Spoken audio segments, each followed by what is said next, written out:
I have yet to give a speech or have a meeting where somebody doesn't ask me the millennial question. What's the millennial question? Apparently, millennials as a generation, which is a group of people who were born approximately 1984 and after, are tough to manage. And they're accused of being entitled and narcissistic and self-interested, unfocused, lazy. But entitled is the big one. And because they confound leadership so much, what's happening is leaders are asking the millennials, what do you want? And millennials are saying, we want to work in a place with purpose, love that. We want to make an impact, you know, whatever that means. We want free food and beanbags. And so somebody articulates some sort of purpose, there's lots of free food and there's beanbags, and yet for some reason, they're still not happy. And that's because they're missing, there's a missing piece. What I've learned is that I can break it down into 4 pieces, right? There are four things, 4 characteristics. One is parenting, the other one is technology, the third is impatience, and the fourth is environment. The generation that we call the millennials, too many of them grew up subject to, not my words, failed parenting strategies, you know? Where, for example, they were told that they were special all the time. They were told that they could have anything they want in life, just because they want it, right? They were told, some of them got into honors classes, not because they deserved it, but because their parents complained. And some of them got A's, not because they earned them, but because the teachers didn't want to deal with the parents. Some kids got participation medals. You got a medal for coming in last, right? Which the science we know is pretty clear, which is it devalues the medal and the reward for those who actually work hard. And it actually makes the person who comes in last feel embarrassed because they know they didn't deserve it. So it actually makes them feel worse, right? So you take this group of people and they graduate school and they get a job and they're thrust into the real world, and in an instant they find out they're not special, their moms can't get them a promotion, that you get nothing for coming in last, and by the way, you can't just have it because you want it, right? And in an instant, their entire self-image is shattered. And so you have an entire generation that's growing up with lower self-esteem than previous generations. The other problem, to compound it, is we're growing up in a Facebook, Instagram world. In other words, we're good at putting filters on things. We're good at showing people that life is amazing even though I'm depressed, right? And so everybody sounds tough, and everybody sounds like they got it all figured out. And the reality is there's very little toughness, and most people don't have it figured out. And so when the more senior people say, well, what should we do? They sound like, this is what you got to do. And they have no clue, right? So you have an entire generation growing up with lower self-esteem than previous generations, right? Through no fault of their own, right? They were dealt a bad hand, right? Now let's add in technology. We know that engagement with social media and our cell phones releases a chemical called dopamine. That's why when you get a text, it feels good, right? So, you know, we've all had it where you're feeling a little bit down or feeling a bit lonely, and so you send out 10 texts to 10 friends, you know, hi, hi, hi, hi, hi, because it feels good when you get a response, right? Right? It's why we count the likes. It's why we go back 10 times to see if my Instagram is growing slower. Did I do something wrong? Do they not like me anymore, right? The trauma for young kids to be unfriended, right? Because we know when you get a hit of dopamine, which feels good. It's why we like it. It's why we keep going back to it. Dopamine is the exact same chemical that makes us feel good when we smoke, when we drink, and when we gamble. In other words, it's highly, highly addictive. Right? We have age restrictions on smoking, gambling, and alcohol, and we have no age restrictions on social media and cell phones, which is the equivalent of opening up the liquor cabinet and saying to our teenagers, hey, by the way, this adolescence thing, if it gets you down. But that's basically what's happening. That's basically what's happening, right? That's basically what happened. You have an entire generation that has access to an addictive, numbing chemical called dopamine through social media and cell phones as they're going through the high stress of adolescence. Why is this important? Almost every alcoholic discovered alcohol when they were teenagers. When we're very, very young, the only approval we need is the approval of our parents. And as we go through adolescence, we make this transition where we now need the approval of our peers. Very frustrating for our parents, very important for us. It allows us to acculturate outside of our immediate families into the broader tribe, right? It's a highly, highly stressful and anxious period of our lives, and we're supposed to learn to rely on our friends. Some people, quite by accident, discover alcohol and numbing effects of dopamine to help them cope with the stresses and anxieties of adolescence. Unfortunately, that becomes hardwired in their brains, and for the rest of their lives, when they suffer significant stress, they will not turn to a person, they will turn to the bottle. Social stress, financial stress, career stress, that's pretty much the primary reasons why an alcoholic drinks, right?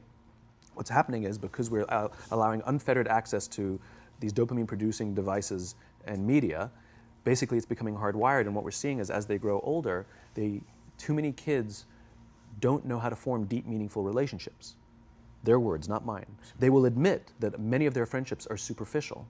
They will admit that their friends, that they don't count on their friends, they don't rely on their friends, they have fun with their friends, but they also know that their friends will cancel on them if something better comes along. Deep, meaningful relationships are not there because they never practice the skill set, and worse, they don't have the coping mechanisms to deal with stress. So when significant stress starts to show up in their lives, they're not turning to a person, they're turning to a device, they're turning to social media, they're turning to these things which offer temporary relief. We know, the science is clear, we know that people who spend more time on Facebook suffer higher rates of depression than people who spend less time on Facebook, right? These things balanced. Alcohol is not bad, too much alcohol is bad. Gambling is fun, too much gambling is dangerous, right? There's nothing wrong with social media and cell phones. It's the imbalance, right? If you're sitting at dinner with your friends and you're texting somebody who's not there, that's a problem. That's an addiction. If you're sitting in a meeting with people you're supposed to be listening to and speaking, and you put your phone on the table, face up or face down, I don't care, that sends a subconscious message to the room that you're just not that important to me right now, right? That's what happens. And the fact that you cannot put it away is because you are addicted, right? If you wake up and you check your phone before you say good morning to your girlfriend, boyfriend, or spouse, you have an addiction. And like all addiction, in time, it'll destroy relationships, it'll cost time, and it'll cost money, and it'll make your life worse, right? So you have a generation growing up with lower self-esteem that doesn't have the coping mechanisms to deal with stress, right? Now you add in the sense of impatience, right? They've grown up in a world of instant gratification. You want to buy something, you go on Amazon, it arrives the next day. You want to watch a movie? Log on and watch a movie. You don't check movie times. You want to watch a TV show? Binge. You don't even have to wait week to week to week, right? I know people who skip seasons just so they can binge at the end of the season, right? Instant gratification. You want to go on a date? You don't even have to learn how to be like, hey. You don't even have to learn and practice that skill. You don't have to be the uncomfortable one who says yes when you mean no and says no when you mean no, but yes when you... You don't have to swipe right. Bang, I'm a stud. Right? You don't have to learn the social coping mechanisms, right? Everything you want, you can have instantaneously. Everything you want, instant gratification, except job satisfaction and strength of relationships. There ain't no app for that. They are slow, meandering, uncomfortable, messy processes. And so I keep meeting these wonderful, fantastic, idealistic, hardworking, smart kids. They've just graduated school. They're in their entry-level job. I sit down with them and I go, how's it going? They go, I think I'm going to quit. I'm like, why? They're like, I'm not making an impact. I'm like, you've been here 8 months. You know? It's as if they're standing at the foot of a mountain and they have this abstract concept called impact that they want to have in the world, which is the summit. What they don't see is the mountain. I don't care if you go up the mountain quickly or slowly, but there's still a mountain. And so what this young generation needs to learn is patience. That some things that really, really matter, like love, or job fulfillment, joy, love of life, self-confidence, a skill set, any of these things, all of these things take time. Sometimes you can expedite pieces of it, but the overall journey is arduous and long and difficult. And if you don't ask for help and learn that skill set, you will fall off the mountain, or you will, the worst case scenario, and we're already seeing it, the worst case scenario is we're seeing an increase in suicide rates, we're seeing an increase in this generation, we're seeing an increase in accidental deaths due to drug overdoses, we're seeing more and more kids drop out of school or take leaves of absence due to depression, unheard of. This is really bad.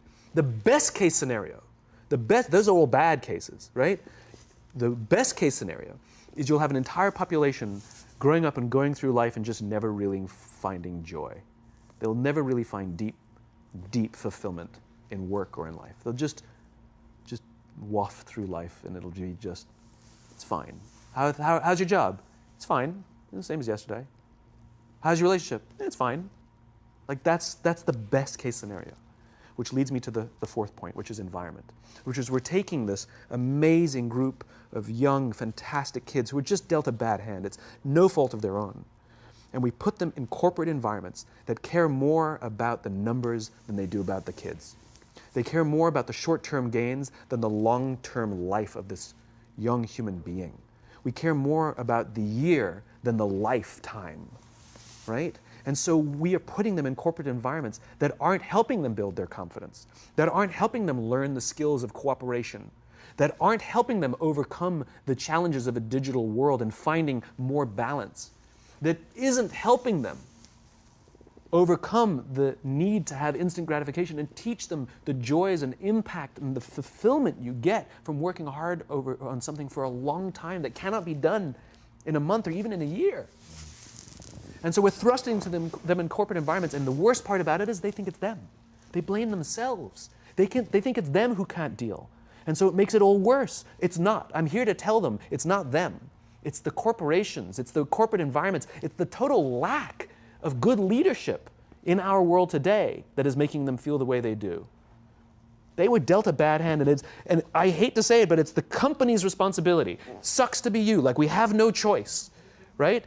This is what we got, and I wish that society and their parents did a better job. They didn't. So we're getting them in our companies, and we now have to pick up the slack. We have to work extra hard to figure out the ways that we build their confidence. We have to work extra hard to find ways to teach them the social skills that they're missing out on. There should be no cell phones in conference rooms. None. Zero. And I don't mean the kind of like sitting outside waiting to text. I mean like when you're sitting and waiting for a meeting to start, this is what we all do. We all sit here and wait for the meeting to start.